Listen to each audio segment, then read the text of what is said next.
All right, good evening, everybody. Bruchim Abayim. Sorry for another dark shadows, Tinkle Finsterheit video. This is your friend Kobalenza Ruv, Yitzchak Kolakowski is new, and I saw a very nice video from Voiler in German, Rabbi Yehoshua Zitron, Zolgazunsan Shlita, and I enjoyed the video. And he spoke for about 4 minutes. It was sent on WhatsApp just now, about, or a little bit earlier, about, and he's right with a lot of things he's saying. I just want to bring my small response to what he's saying here. So he's talking about it was called the Trump syndrome, and that people are getting very nervous about the likelihood that the president is, whether under truth pretenses or false pretenses, and we know it's false pretenses, it's neither here nor there, that he's being, that there's a very strong attempt to remove him from office and to put Joseph Biden Jr. into the presidency.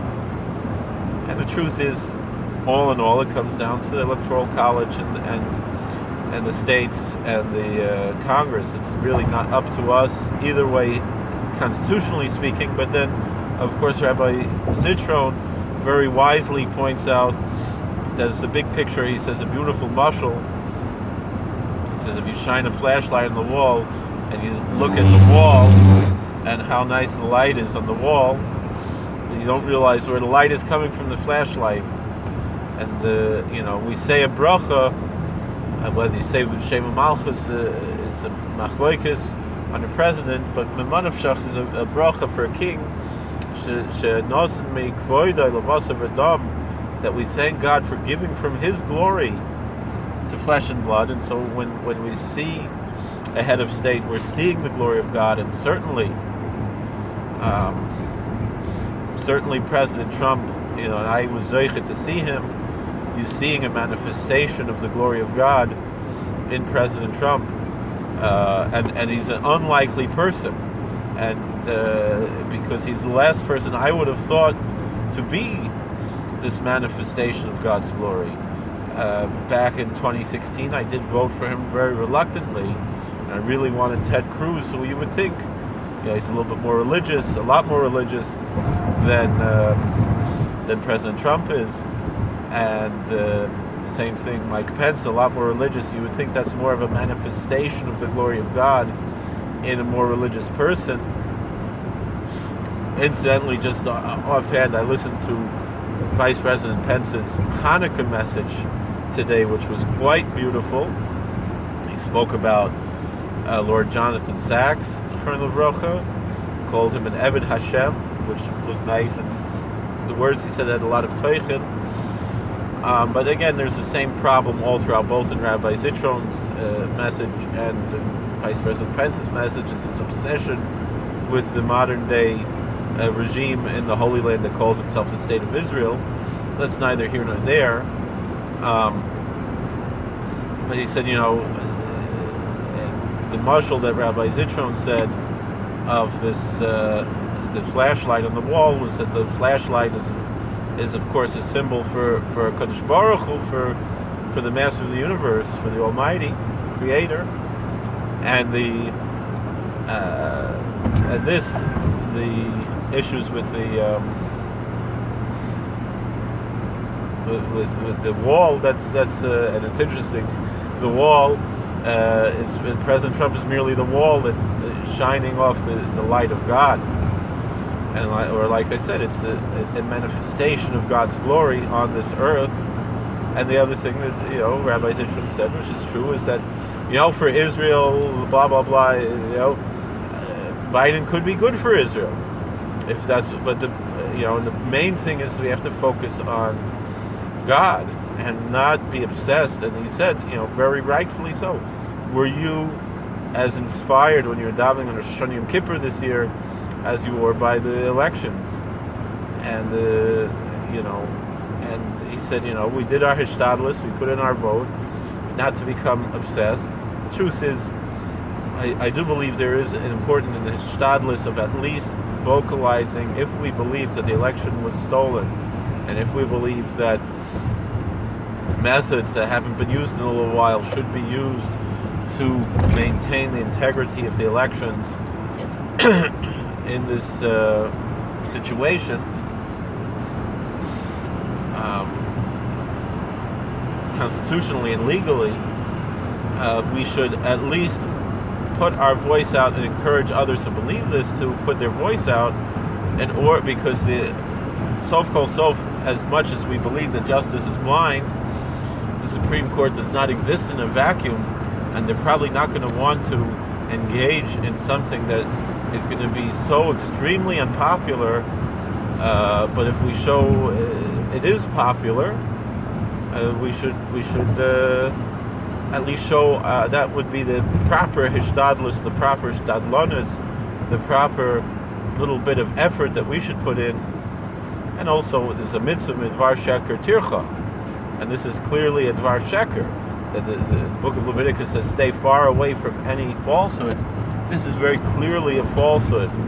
I told one of my co-workers, I said, we have in the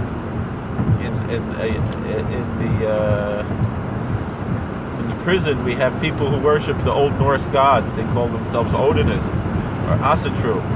And I said, there's more truth in them than there is on CNN or CNBC. Right? And he laughed at that, but he said, you're right. And I said, at least they believe in it, these guys who believe in these things. And the media people, they know that they're lying. So we have a mitzvah, midvar sheker tirchak, just stay far away from these liars, from the CNN, the CNBC, whoever else it is, medaf abhiten von sei, because we have to stay far away from them, because they are liars and they're telling lies, and we should stay far away from that. That's what the Bible commands us. That's what the Torah commands us, the book of Leviticus. Anyway, with all that being said, the issue that I feel from studying Tanakh in a simple way, just reading the Bible, is we have to ask ourselves, what does God want from us?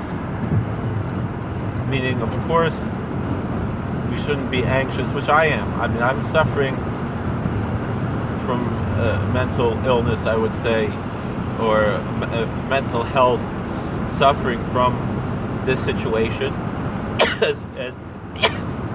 And I do see, excuse me, that it's affecting my ruchnius, it's affecting my spirituality, and I know what I need to do tshuva on, because I've had tremendous yeridas and nefilas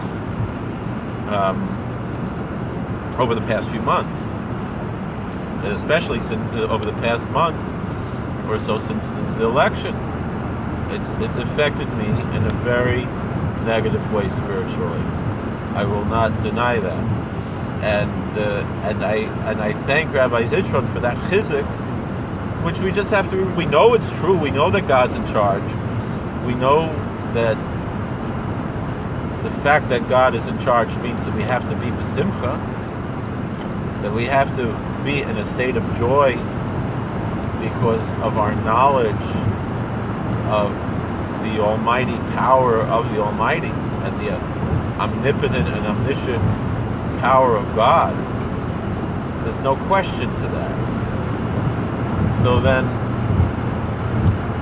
the issue has to be,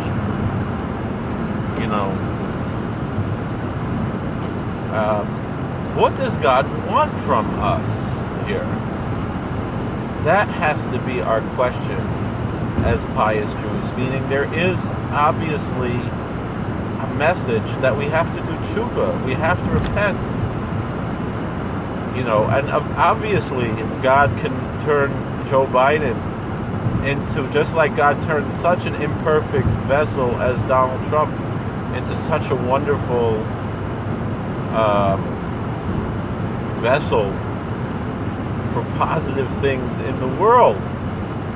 not just for Israel, and even not just for America, but for the whole world, Donald Trump has been a vessel and a manifestation of the glory of God in a wonderful, beautiful, and amazing way. And I thank God for that. And I pray for the president, and I think his life has been transformed by this experience of being president. It's really turned his whole life around. It's really almost been a penance for his past life, I would say, in the greatest, most classical sense of the concept of penance and penitence. And it's been a kapara for his previous life, and a rectification, a tikkun on his previous life in an amazing way. This is a man that I've known about my whole life, not knowing much about him, but hearing about him, and just he's always been a figure. Even when we were little kids, we used to sing funny songs about Donald Trump driving a garbage truck, and here he is, he's the president of the United States, and such a great president, probably one of the greatest presidents we literally ever had in history. He's an incredible, great president. And all the great presidents were criticized. Even Washington himself faced criticism, and people, and certainly Lincoln did. Certainly Lincoln, not only the whole issue of the Civil War, but even within the Union ranks itself, could be a controversial figure, and yet no one denies his greatness, and certainly this is something that we see here with President Trump being a great manifestation of the glory of God in the world. But the question has to be then, how do we deal with this, right? Meaning, how do we recognize what do we do with this from here? Not, it can't be just laissez-faire, like, all right, God's in control, whatever happens, and Shalom al Yisrael. I mean, if you're on such a high spiritual level that you can live like that, being so aloof from the world, that you're some kind of a monk or a hermit, and it doesn't mean you live in a monastery or a hermitage. You could be driving the subway, riding the subway, sitting and going to work, and still be a monk, and still be a hermit, and be married and have kids. But there's certain times in the world that's not the Jewish approach, as well. Say, you can't be so heavenly minded that you're no earthly good. And the question has to be, what does God want from us here and now with this situation? And obviously we have to listen to Das Torah and get advice on how to deal with this, both on the personal level and the national level and so forth. And I'm not the person to go to ask for this type of advice. I don't know. And I'm a choyta machtas harabim. I'm a sinner, and I cause the masses to sin. I'm a horrible person. So nobody should be listening to me. But I thank you if you are, because I'm trying to make some money on this, trying to get over that 4,000 minute mark. Because maybe I'll get a check for $200 from YouTube if I talk enough on this platform. But in any event, the issue that I have to say here is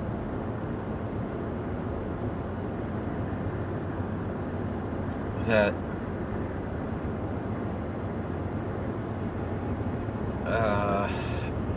if you read the Bible, and I mean not just the Chumash, not just the Torah, but the prophets, the historical books of the early prophets, particularly the book of Judges and the books of Kings, you see this pattern of back and forth, that a lot of it has to do with our devotion to God and how godly are we.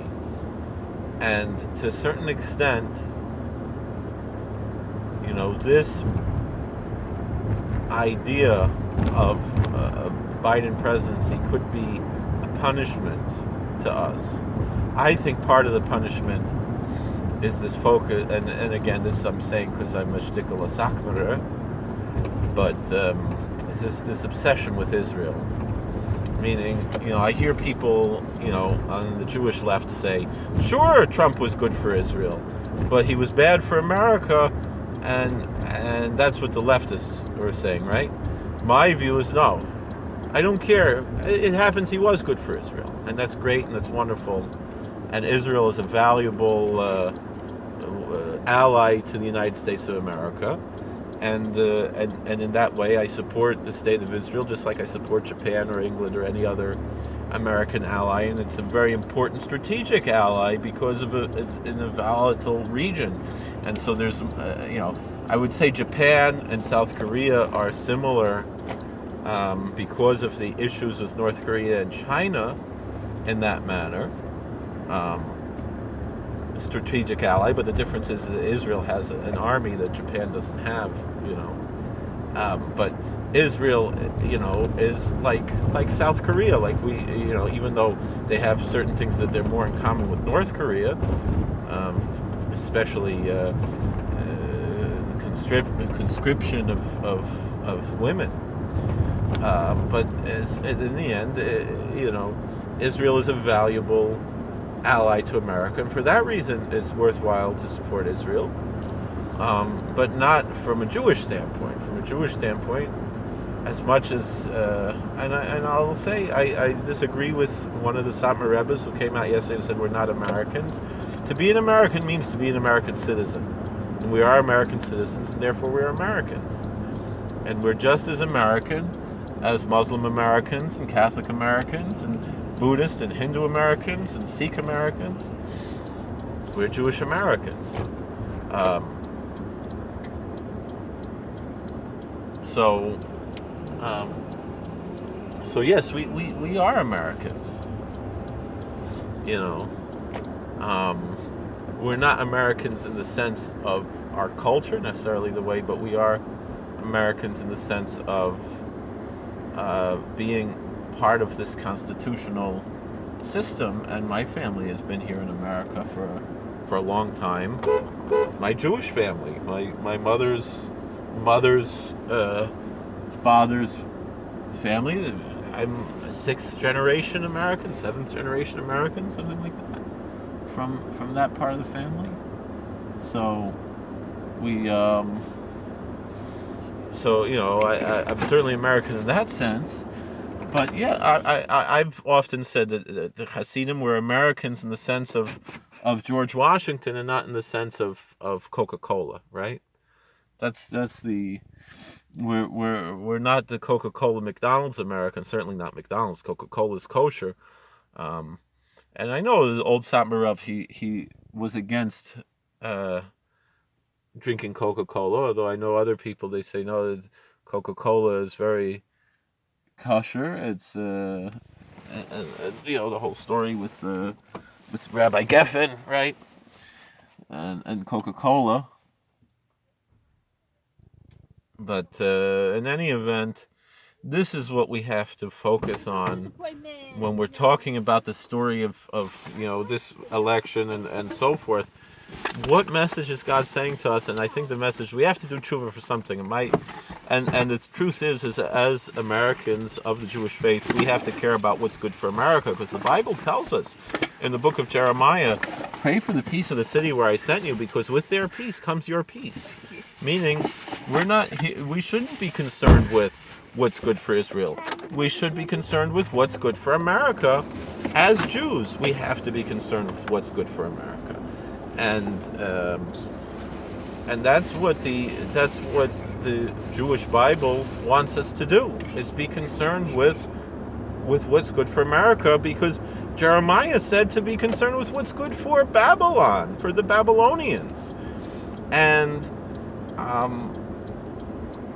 they were not a Malchus Shel Chesed like Americans. They were not our friends. They were our enemies, and yet we were told to pray for them. And here, America is the greatest country ever in the history. It accomplished things that even in the times of Shlomo Melech and Chizkiyahu Melech and David Melech, they didn't accomplish.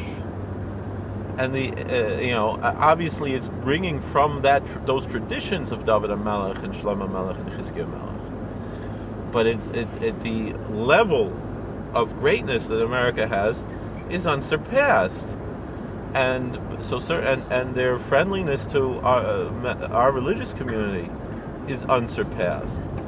And within the history of America, President Trump's administration has been unsurpassed in their attachment to and greatness for our particular religious community. But I think really that's perhaps the message that we have to embrace, is not to be so focused on our own parochial needs, particularly when we're talking about the state of Israel. Certainly not, but even in general, but rather to look like Yirmiyahu Navi said, look at what is peace for the whole country of the United States of America and what's good for America. The problem is there are certain people who I believe have a very wrong view about what's good. They think make America just like all the other countries.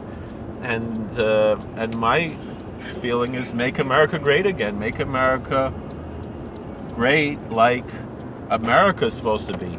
If you want to live in another country, go move to that other country.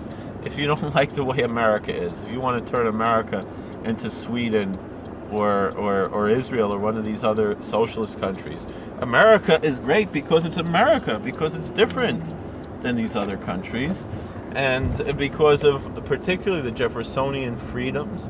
And also we have to use these freedoms in the best way, meaning we have to use these freedoms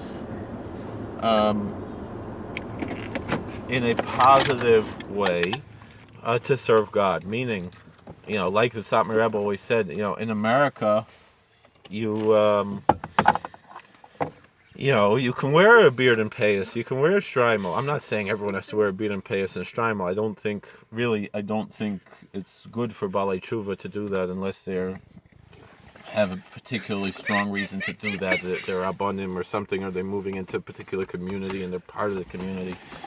But the fact of the matter is we can do that, and certainly we can keep Shabbos, we can keep kosher, we can keep Taras Mishpacha, we can keep all the Yom Tovim, we can put tefillin every day, and things like that. And that, I think, is the message of America, that we have to embrace, that we can do these things, and make and that's the way we make America great again, and not give in to this globalist policy that's really going to destroy everything, and destroy this country and destroy the world. So thank you for watching. God bless. Please like, share, and subscribe. Comment. See you later.